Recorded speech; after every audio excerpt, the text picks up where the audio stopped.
नमस्कार दोस्तों, आपका स्वागत है। हाल ही में संसद सत्र में 3 ऐसे बिल पास हुए हैं जो आपकी जेब, देश की सुरक्षा और एक राज्य की अर्थव्यवस्था को सीधे प्रभावित करेंगे। हम बात कर रहे हैं सेंट्रल एक्साइज संशोधन बिल की, national security cess NSS bill और मणिपुर GST संशोधन बिल की।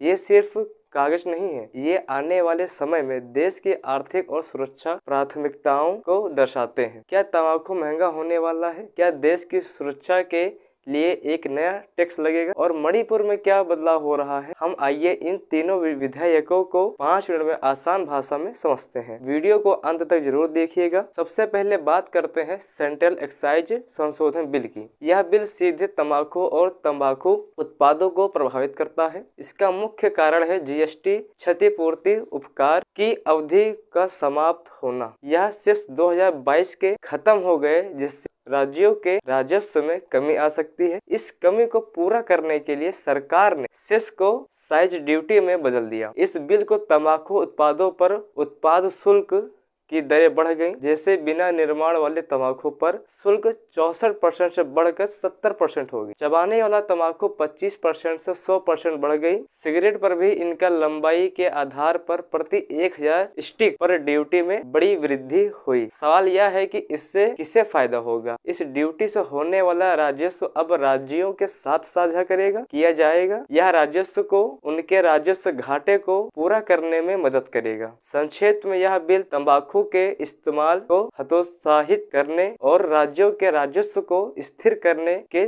दोहरे उद्देश्य से लाया गया है। यह पब्लिक हेल्थ और वित्तीय संतुलित के लिए महत्वपूर्ण कदम है। अब हम बात करेंगे दूसरे महत्वपूर्ण बिल की, national security cess NSS bill. जैसा कि नाम से ही स्पष्ट होता है, यह बिल देश की सुरक्षा और संबंधित खर्चों और वित्त पोषित करने के लिए एक विशेष कोष बनाने की अनुमति देता है। यह सेस कुछ विशेष आयातित वस्तुओं पर लगाया जाएगा। हालांकि वित्त मंत्री ने स्पष्ट किया है कि यह सेस फिलहाल सभी उत्पादों पर लागू नहीं होगा, बल्कि केवल चुनिंदा वस्तुओं पर लागू किया जाएगा। NSS की सबसे बड़ी विशेषता यह है कि एक नॉन शेयरेबल पूल है। इसका मतलब है कि इस सेस को जमा हुआ पैसा केवल केंद्र सरकार के पास रहेगा। यह पैसा सीधे सशस्त्र सीमा बलों के आधुनिकीकरण, सीमा पर बुनियादी ढांचे विकास और अन्य राष्ट्रीय सुरक्षा प्राथमिकताओं पर खर्च किया जाएगा। आलोचकों का कहना है कि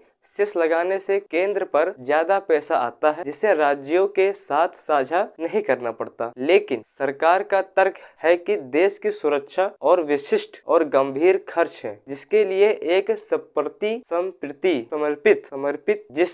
एक समर्पित कोष की आवश्यकता है। यह बिल देश के रक्षा तैयारियों को प्राथमिकता देने की सरकार की प्रतिबद्धता को दर्शाता है। गंभीर खर्च है, जिसके लिए एक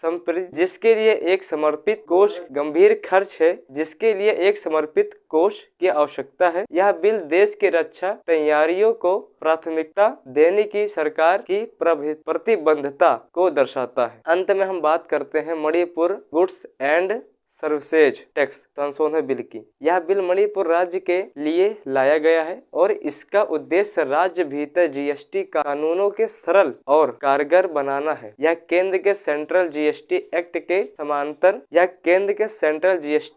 के स्टेट GST एक्ट में बदलाव करता है। इस बिल में जो मुख्य बदलाव है वो है GST ट्रिब्यूनल का गठन, जो करदाताओं और सरकार के बीच विवादों को तेजी से निपटारा करेगा। साथ ही ई-कॉमर्स सप्लाई और इनपुट टैक्स क्रेडिट ITC नियमों में भी कुछ प्रशासनिक बदलाव किए गए हैं। यह संशोधन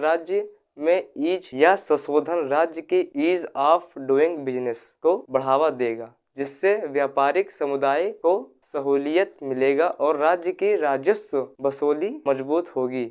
यह दिखाता है कि GST की प्रक्रिया को राज्य स्तर पर और अधिक कुशल बनाने पर जोर दिया जा रहा है। तो दोस्तों संक्षेप में कहें तो सेंट्रल एक्साइज बिल ने तंबाकू उत्पादों पर टैक्स बढ़ाया और राजस्व राज्यों के साथ साझा किया। नेशनल सिक्योरिटी सेस बिल ने देश की सुरक्षा के लिए एक समर्पित केंद्र नियंत्रण फंड बनाया और मणिपुर GST बिल ने राज्य में व्यापार और कर विवादों को आसान बनाने की दिशा में काम लिया। ये तीनों बिल दर्शाते हैं कि सरकार वर्तमान में सार्वजनिक स्वास्थ्य, राष्ट्रीय सुरक्षा और राज्य स्तर पर आर्थिक प्रशासन को अपनी प्रमुख प्राथमिकता मान रही है। अब आपकी बारी। आपको इन तीनों विधेयकों में से सबसे महत्वपूर्ण कौन सा लगता है, हमें नीचे कमेंट में जरूर बताइएगा। अगर आपको यह वीडियो